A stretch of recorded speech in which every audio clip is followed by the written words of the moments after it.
All right, my name is Alice Keeney, and I have been capturing images through photography for the past 25 years. Recently, somebody asked me how I felt about artificial intelligence within photography.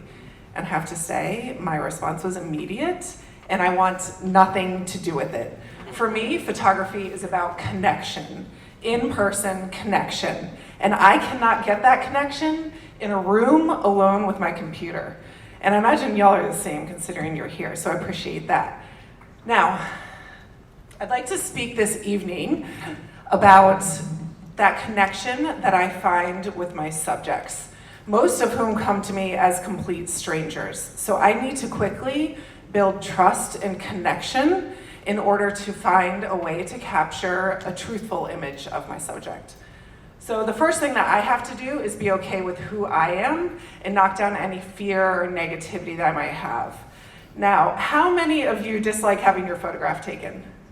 Yeah, you're not alone. Okay, so most people come in, I would say 90% of my subjects come in and say, I despise having my photo taken, I'm the worst, this and that.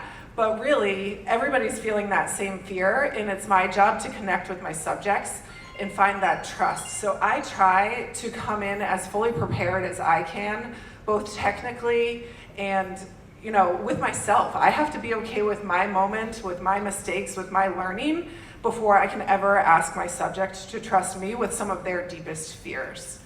So one thing I also try to do is get my subject to relax, to take a deep breath, and to really figure out that I want the best for my subjects just as much as they want to have a successful photo shoot. I try to guide through movement and feedback, which is something that we all need to do throughout our entire lives. So one thing that I try to do with the communication is to build that trust and find ease. Once those moments start to snowball, once the trust starts to happen, it's really a beautiful dance between the subject and the photographer. And when the moments of preparation, patience, collaboration, and trust all come together, it's a beautiful dance. It really is. And that, to me, is a gift given to me by my subject. Nothing fills me up more than that aha moment of really knowing that I've captured something special with my subject. Now, knowing how much I crave connection, when the pandemic hit for me, it was a really big screeching halt. I was out walking with my 4-year-old daughter, and she said to me, Mama, where are all the people? And that was like, whoa, Abby. I was like, where are all the people? For me, I was with my husband and my 2 girls for months, and I barely photographed them, to be honest. So getting back out there was terrifying for me. I was full of fear. I was scared that I was going to say the wrong thing, do the wrong thing, put somebody in harm's way unnecessarily, get them sick. I didn't want to do any of that. I was so scared. My fear was getting in the way of my connection and my creativity, and I knew that I had to take the first step. That last slide was of a gentleman named Hollywood who has a major impact in my life. Give it up for him. He ran a boxing studio in Upper King and just passed away almost 2 years ago now, but he was a huge community leader, and he taught me to show up.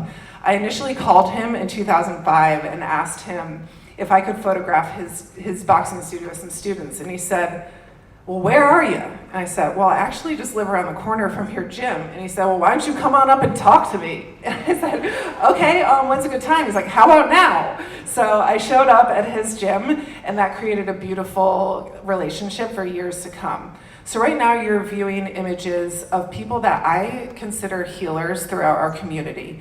And this was not only a way for me to acknowledge the healers in this community, not only surgeons, doctors, nurses, but musicians, religious leaders, community leaders, anesthesiologists, massage therapists, all types of different people throughout the community that in my mind were really trudging through a very hard time.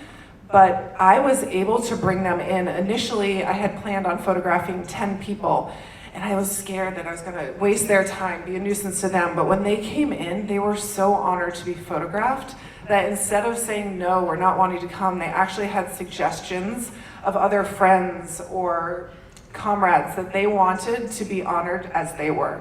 So as was mentioned in my intro, time to me is the greatest currency that we have. So in them gifting me their time, I was given such a gift, but it shocked me throughout the series and through getting to know all these different people, being surprised, having my mind blown, my eyes opened, that I was actually able to give them the gift of being honored, of being seen. So instead of letting that fear get in the way of my connection, it actually helped me step out of my fear and bring people into the light and shine as well.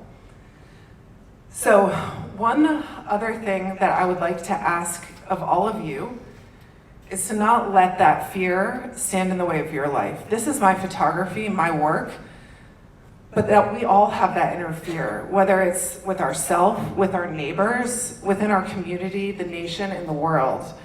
And we can all do better. We can all step outside of that comfort zone and communicate better with each other. So that's my challenge for you tonight, and I appreciate you all being here in person to connect. Thank you.